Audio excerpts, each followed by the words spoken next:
Salve, salve, juventude! Estamos começando mais um Centralcast Juventude, uma oficina realizada no CCJ. Eu sou Igor Souza, estou junto com Diego Padalino, para conversar com ele, que é graduado em Direito e História. trabalhou como juiz em Estrela do Oeste, Fernandópolis e atualmente está em São José do Rio Preto como juiz da Vara da Infância e Juventude. Foi professor universitário em Mato Grosso do Sul, mestre em Direitos e palmeirense declarado.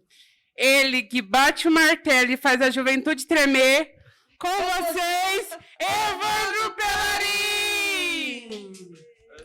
Valeu.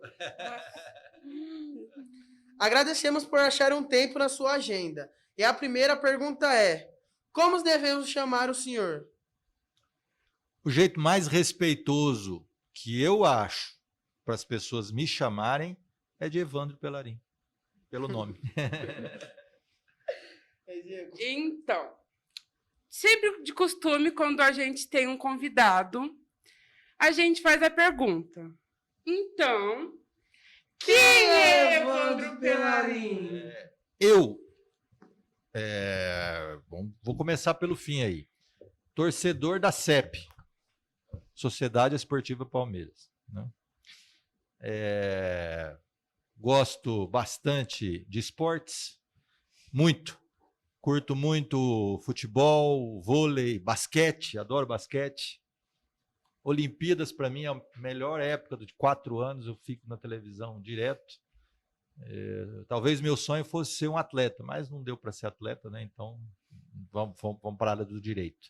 Então, eu gosto de esportes, gosto de pessoas. Para vocês, telespectadores que não sabem, hoje a gente não só tem o Evandro, mas a gente tem mais uma pessoa. Ela é nascida em Itapejipe, Minas Gerais, assistente social, formada em 2002, pela Unilago.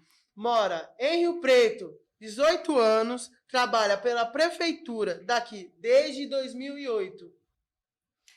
Ela trabalhou no CRAS Vila Toninho, Cidadania, e atualmente está como coordenadora do CREA Zoom. Com vocês, Jussiele Garcia! Muito obrigada pelo convite. Agradecemos também a sua participação. E antes de iniciar essa dobradinha, nos conta um pouco como que é trabalhar no CREAS. Olha, trabalhar no CREAS é desafiador e, ao mesmo tempo, apaixonante, né? Eu sou uma pessoa apaixonada pela minha profissão, né? E no CREAS eu consigo exercê-la de maneira completa, né? Eu gosto muito. O CREAS trabalha com defesa de direitos, né? A gente atua com famílias em situação de violação de direitos. Então, a gente trabalha no intuito de superar essas situações. Então, cada vitória, cada situação positiva, te ver aqui hoje é muito gratificante, né? Significa que o nosso trabalho está caminhando para um lado bom. Como é bom saber sobre vocês de um todo. Mas agora vamos dar continuidade para o tema desse podcast. Esse convite foi para falar de um tema muito importante, não só no mês de junho, mas o ano inteiro. Dia 12 de junho é o dia do combate ao trabalho infantil. Agora vamos fazer algumas perguntas sobre esse tema, no quadro A Juventude Quer Saber! As perguntas foram feitas por jovens que participam do CCJ. Vocês ficam à vontade de responder como achar melhor. O que é considerado trabalho infantil no Brasil? Olha, pelo aspecto jurídico, né, pelo aspecto da lei, o trabalho infantil é todo aquele trabalho para menores de 14 anos, né, em que há um sistema da exploração da força de trabalho. Então, se alguém ganha dinheiro com o trabalho dessa pessoa menor de 14 anos, isso é um trabalho infantil proibido no direito brasileiro. Aí vem a pergunta: como o CREAS entra nesse trabalho infantil? Então, o CREAS ele recebe, né, os encaminhamentos das situações de família que têm crianças ou adolescentes em situação de trabalho infantil. Então, assim, qualquer situação que tenha uma criança abaixo de 14 anos ou um adolescente que está num trabalho irregular ou insalubre, o que é proibido pelo ECA, o que seria insalubre? Trabalhar em um hospital, trabalhar tipo marmoraria, estou dando alguns exemplos daquilo que faria mal para a sua saúde, comprometeria o seu desenvolvimento, né? Encaminhado ao CREAS. E a gente tenta entender por que essa criança, esse adolescente está trabalhando. O que levou esse menino, essa menina estar trabalhando, o que acontece com essa família. E a partir daí o CREAS traça um plano de acompanhamento familiar para tentar superar essa situação de trabalho infantil. Então, se é um adolescente acima de 14 anos que ele tem idade para o trabalho, a gente tenta encaminhar ele para o que existe no município hoje, né? Para as vagas de trabalho infantil. Se é menor que essa faixa etária, o trabalho é proibido. Então, a gente precisa inserir essa família para que ela tenha subsistência de renda, que essa criança não precise trabalhar, né? A grosso modo, curto é isso. Existem muitos detalhes, né? Eu falo muito com as mãos, estou batendo aqui toda hora. Qual é a idade mínima para o trabalho permitido no Brasil? E a importância do menor aprendiz? Acima dos 14 anos é possível o trabalho diurno com a frequência na escola, né? Então, o adolescente, a partir dos 14 anos, ele já pode integrar um programa de aprendizado.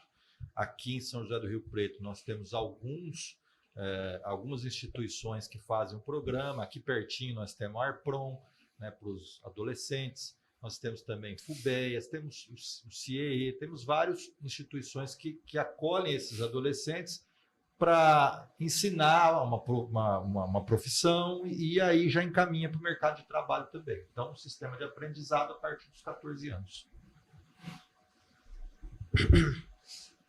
O que vocês pensam sobre o trabalho infantil no tráfico, sendo considerado essa a pior forma do trabalho infantil? Pedi para a Jussiele... Oi? Não, pedi para a Jussiele também se manifestar, mas eu gostaria de dizer o seguinte, que vocês fizeram a pergunta para mim, não esperava que fosse tão pertinente assim. É a mais pertinente de todas, porque esse é o pior trabalho, e aí não tem a idade de 14 anos ou não, aí é qualquer idade. O adolescente que tiver nesse tipo, né, nessa natureza de atividade, que não é equiparado a um trabalho, né, regular, ele está numa situação grave e aguda de risco, né? E isso nós temos que combater com todas as forças, né? Nós não podemos deixar que o adolescente, aí não importa se tem mais ou menos de 14 anos, que ele entre nesse tipo, porque essa é a pior das explorações que pode ter de uma força de trabalho de um menor de 18 anos que está no tráfico. É isso mesmo, né? O trabalho infantil no tráfico de drogas é a pior forma de trabalho, né? E quando adolescente ou uma criança está com o tráfico de drogas, além do trabalho, do cansaço, da dificuldade de frequentar a escola, tem todos os riscos que essa atividade, né, envolve. E é o trabalho infantil mais desafiador para a gente. É muito quando a gente recebe uma situação dessa, é muito difícil a gente ofertar oportunidades atrativas para o jovem, né? O adolescente, ele é imediatista, né? Vocês são jovens, querem resultado rápido, logo. E muitas vezes o que a gente tem para ofertar enquanto política pública não atende essa imediatidade, né? Esse desejo imediato que vocês têm. Então é muito desafiador, né? É muito desafiador mesmo. A gente hoje tem um número considerável de jovens que a gente sabe que tem um envolvimento com o tráfico de drogas. Infelizmente, a maioria das pessoas enxergam isso como uma questão de segurança pública apenas, né? E não como uma questão de vulnerabilidade, é uma questão social que precisa ser olhada para além da segurança pública, né? Então, é muito complicado quando a gente vai falar do adolescente que cometeu um ato infracional ou está, né, envolvido com uma atividade ilícita para inseri-lo. Então, eu entendo, né, doutor, que esse é o nosso grande desafio, né? O que a gente tem para esse jovem não é nada diferente do que a gente tem para os outros, né? Que é a inserção no ARPRON, na FUBEAS, né, no CIE, no que a gente tem. E, geralmente, o adolescente que está no tráfico, ele acaba no abandono da escola, né? Então, acaba tendo muitos prejuízos, tem um atraso no aprendizado, né? A gente tem, não posso generalizar como sendo todos, mas a gente percebe que existe um caminho que ele acaba traçando, né? Acaba saindo mais de casa, acaba também fazendo uso da droga, e isso compromete todo o seu futuro. Então, é desafiador, porque para enfrentar esse problema, a gente tem que criar uma rede de outras políticas, não é só assistência, né? A gente precisa da saúde, precisa de várias coisas. Então, não existe resposta pronta, viu, meninos? Né? Cada caso é um caso, a gente olha para ele, mas, sem dúvida, a gente precisa ter políticas específicas para trabalhar esse tema. E o que a Vara da Infância pode fazer ou tem feito para ampliar vagas de trabalhos ou aprendiz para adolescentes e jovens de Rio Preto? Nós estamos muito tímidos nessa área, né? Eu sempre conversando com os meus colegas lá no fórum, meus colegas de trabalho, psicólogos, assistentes sociais, o pessoal os promotores, eu sempre digo que nós estamos muito tímidos nessa área. Nós precisaríamos ter mais condições de incluir os adolescentes no mercado de trabalho regular, né? Que é o trabalho legítimo, carteira assinada, adolescente estudando, ganhando o salário justo e aquele que a lei coloca para aquela atividade, né? Hoje nós temos alguns empresários que acolhem alguns adolescentes e nós sempre damos preferência para aqueles que mais precisam. Então, primeiro, para os adolescentes que não têm pai, não têm mãe, os adolescentes que estão acolhidos, né, que precisam de se preparar para a vida adulta. Então, temos alguns caminhos trilhados nessa área, mas esse é um ponto que é uma deficiência nossa, sim. É algo que a gente vai precisar melhorar e muito. E se a criança ou adolescente querer trabalhar, o que ele deve fazer? Criança não trabalha, né? O adolescente, a partir dos 14 anos, né, se ele deseja o trabalho, ele pode procurar, a gente tem alguns locais de jovem aprendiz. O CRAS dos territórios, Rio Preto tem 13 CRAS no município, fazem esse encaminhamento, né? Como ele também pode procurar diretamente as entidades que ofertam o trabalho como jovem aprendiz. A gente precisa sempre lembrar que o adolescente pode trabalhar na condição de jovem aprendiz. A gente sabe que a gente tem um número muito grande de meninos que trabalham no lanche, né? Trabalha, às vezes, ajudando alguém com um serviço de pedreiro, bicicleta, alguma oficina. Esse é o trabalho que o doutor mesmo falou, informal. É o trabalho que não é regularizado, né? Então, para o trabalho como jovem aprendiz, é buscando essas entidades. A gente tem no município ARPON, FUBEAS, CIE, tem alguns editais, né, que também ofertam vagas de jovem aprendiz. O ideal é procurar um CRAS, o território CCJ, eu acho que aqui o pessoal também divulga essas vagas, né, para ter acesso. Se tipo assim, eu vou arrumar um serviço sem ser registrado, sabe? Aí não é registrado nada. Aí alguém descobre, sabe? Aí vai lá e o dono, tipo, do trabalho, ele toma alguma coisa, um processo, alguma coisa assim? O correto é a regularização do trabalho sempre também, né? Que o adolescente seja registrado, que ele esteja num programa de aprendizado, né? E que as coisas aconteçam dessa forma, né? Agora, esse é um terreno, né, que é um dos mais difíceis que tem, né? Porque para nós, e agora com o olhar lá da justiça, né? A justiça é a medida das coisas, né? É medir aquilo que é proporcional, que é adequado, né? Então, nós estamos aí diante de uma situação, né? E aqui lembrando de um filósofo clássico da Grécia Antiga, que era o Aristóteles. Ele dizia assim, né, que uma sociedade vai à ruína, ela cai, quando uma coisa que é boa vira inimiga da coisa ótima. Nós temos que pegar a coisa boa e transformar ela na ótima, mas nós não podemos fazer as duas virar inimiga. Então, se nós temos um adolescente que está trabalhando de maneira informal, né, mas ele está estudando, ele está recebendo o seu salário, o que nós temos que fazer? Tentar ajudar o empresário a transformar esse trabalho do adolescente em regular, com aprendizado, e ele não perder a vaga e as coisas caminharem. Nós não podemos chegar lá e falar assim, não, isso tem que ser ótimo, não pode ser bom.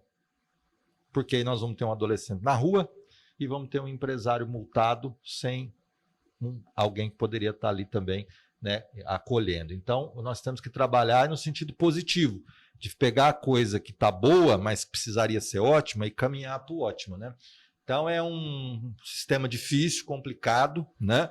Mas é um olhar que nós, na justiça, temos que ter. Até porque esse jovem que está lá, muitas vezes, aquele trabalho suado, que ainda está numa necessidade de ser lícito, é a fonte de renda dele, é o salário que ele pega para comprar o tênis dele, né, o celular dele, etc. Então a gente não pode simplesmente chegar lá e usar um formalismo legal e desmanchar um sonho, né? Nós temos que tomar esses cuidados. Mas é difícil, esse é um tema extremamente difícil. A produção acabou de me informar que chegou 2 vídeos. Pode colocar o primeiro, por favor? Meu nome é Alex, eu tenho 13 anos e eu faço parte do CRAS do Solo. A minha pergunta é: o que vocês, juízes e secretária, estão fazendo para a permanência desses jovens no primeiro emprego? Pergunta o que nós estamos fazendo para a permanência do jovem ou para a inclusão no primeiro emprego? Isso. Para inclusão, né? Isso. Então, em Rio Preto, a gente tem uma Secretaria do Trabalho, né? Só afirmando, pessoal, que eu sou assistente social do CREAS, eu não sou formuladora de políticas públicas, só para... e a Secretaria do Trabalho detém a grande maioria das ofertas, né? A Secretaria da Assistência tem promovido algumas ações para oferta de vagas, né? Para chegar aos jovens em algumas situações. Então, por exemplo, no Solo mesmo, teve a promoção de, se não me falha a memória, o nome é Crasflix. Foi o evento Crasflix, teve um em novembro e um nesse comecinho de ano. Sim. E são algumas coisas que têm levado para os territórios algumas ofertas, tanto para o público adulto quanto para o público jovem, né? Então, é alguma coisa que tem sido levada ao conhecimento de todos.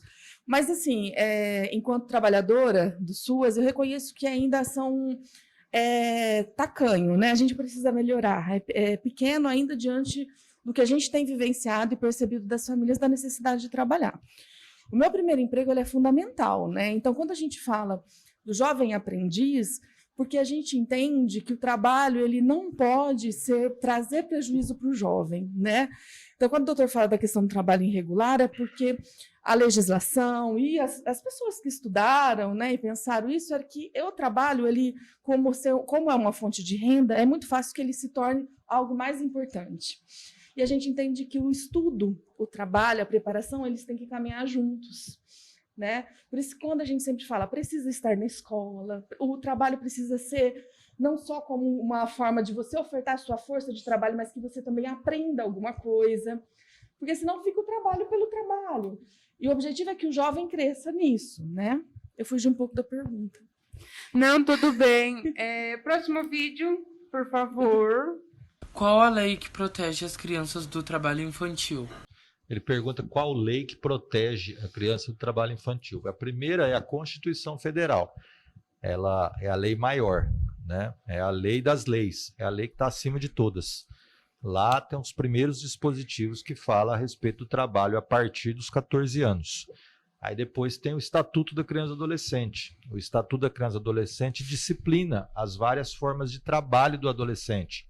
O trabalho do adolescente regular, legítimo, e o Estatuto vem e, inclusive, coloca isso. O trabalho com a escola. Isso que a Jussiele falou. O trabalho no sentido de engrandecer o adolescente, de fazer ele ficar melhor. Não que o trabalho possa reduzir a sua capacidade, mas que o trabalho seja um instrumento para aumentar a sua potencialidade. É isso também que está no Estatuto. Por isso que o Estatuto diz que o trabalho tem que estar conjugado com o aprendizado e com a escola.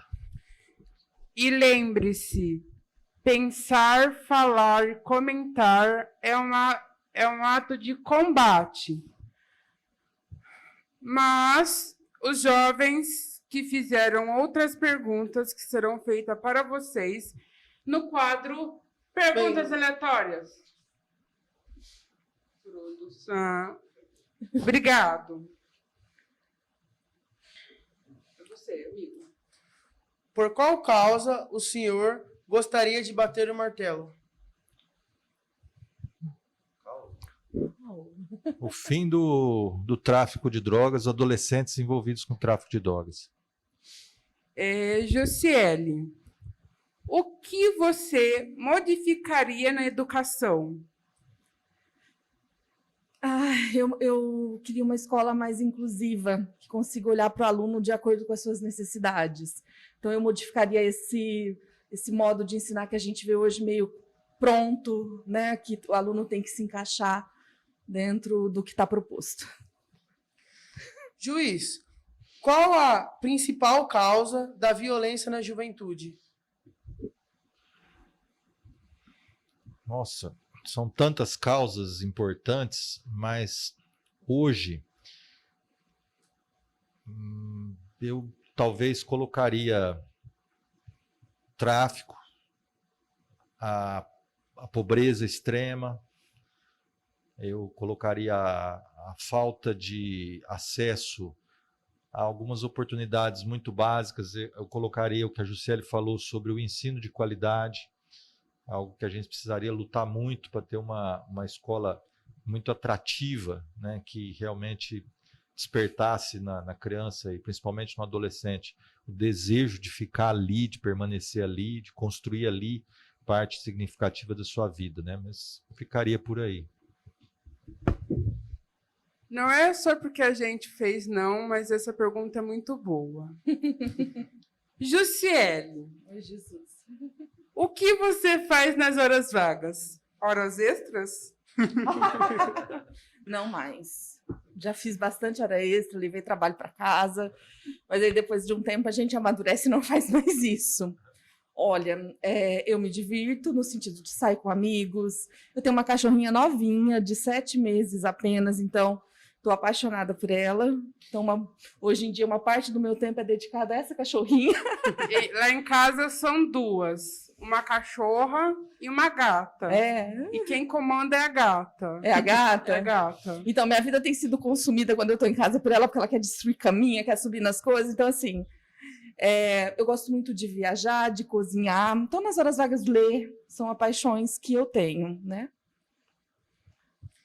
Juiz, palmeirense, roxo ou verde? Verde. Jussiele, qual a maior realização no seu trabalho? No meu trabalho? Nossa, foram várias, mas uma ação que a gente fez quando eu trabalhava no Parque da Cidadania, né? A gente era em uma equipe, nós tínhamos grupos de mães, de mulheres, né? E elas sempre levavam várias crianças, né? Então, a gente tinha em torno de 30 mulheres e mais de 30 crianças. Então, sempre era aquele tumulto no CRAS, né? Sempre deslocava alguém para ficar com as crianças. E aí, a gente desenvolveu uma atividade que envolvesse as mães e as crianças, né? Tentando resgatar um pouco a importância do brincar, do cuidado. Era um período de férias, né? E a gente desenvolveu uma oficina com as crianças e as mães. E foi muito bom, né? A gente teve um retorno muito positivo, que foi os pais, as mães que estavam ali se despertar para a importância de brincar com seus filhos.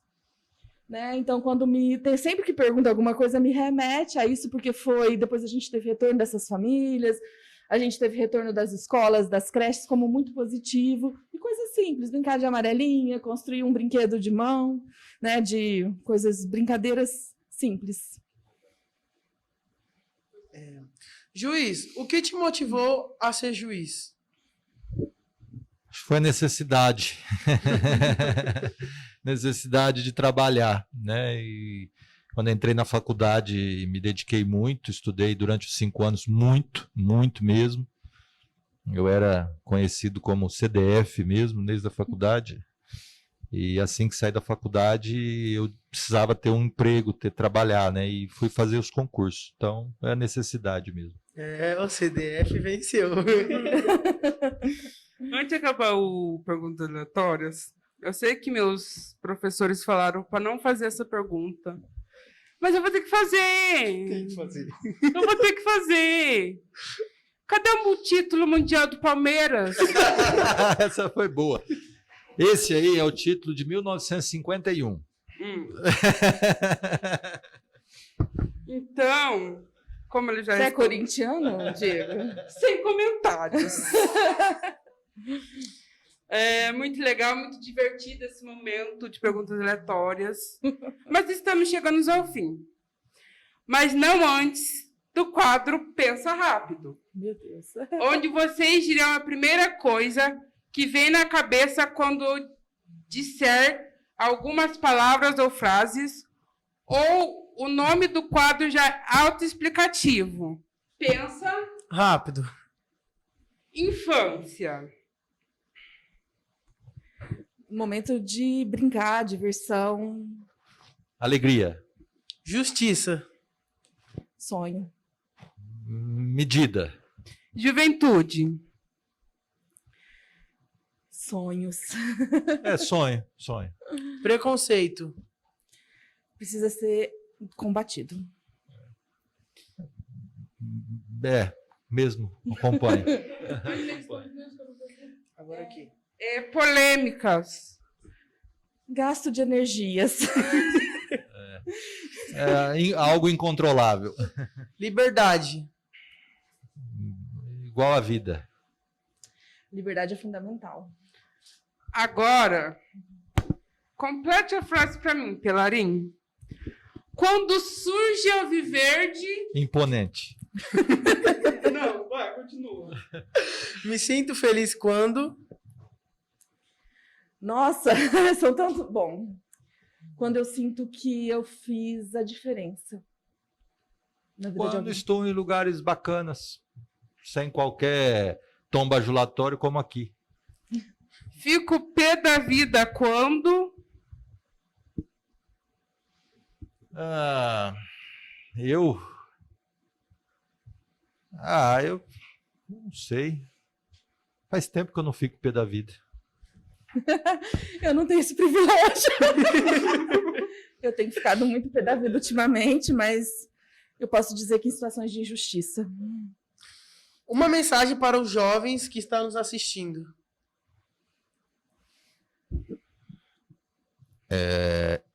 Esforço, perseverança, confiança, acreditar. Eu gostaria de dizer para vocês aproveitarem essa jornada que é a juventude, né, que é um momento único na vida da gente. Às vezes a gente acha é cheio de incertezas, de inseguranças, mas acalmem o coração, aproveitem, que tudo vai passar e as coisas vão se acertar, e se assentar vocês vão encontrar um lugar no mundo, mas aproveitem. Eu quero dizer que é duro a dor do parto, mas temos que partir. Mas antes dessa partida, vamos para o quadro Virada da Mesa, ou de mesa, onde vocês fazem uma pergunta para a gente. Vocês podem começar, tá? Sem briga. Vocês estão me surpreendendo hoje. Eu não fui preparada para tudo isso, mas eu queria saber de onde vocês são. Que lugar da cidade vocês moram? Eu sou do Jardim das Oliveiras, ali perto do Maria Lúcia. Eu moro no São Tomás. Perto do Solo. E eu quero então perguntar o que vocês querem ser quando crescer.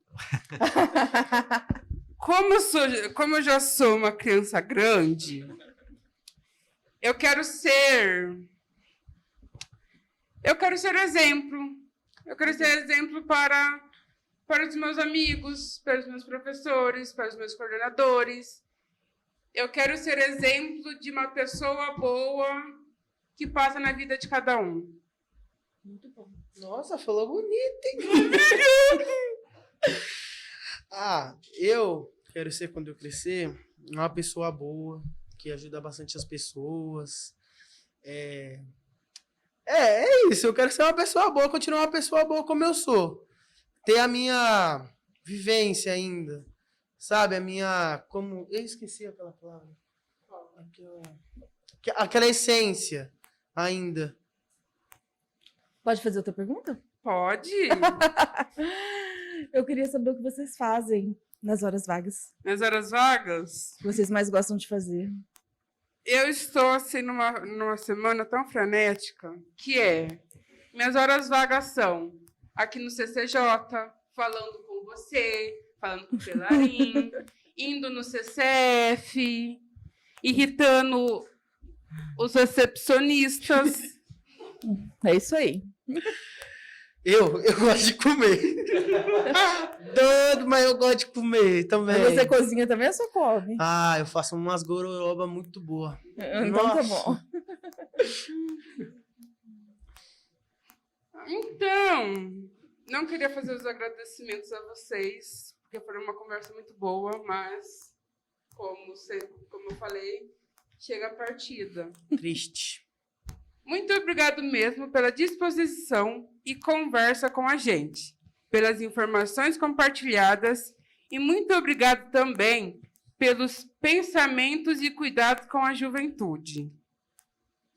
Para vocês que estão assistindo o podcast, lembra-se de compartilhar, comentar e seguir. E aguarde que vem coisa boa vindo por aí. Eu sou Diego Padalino, estava com Igor Souza.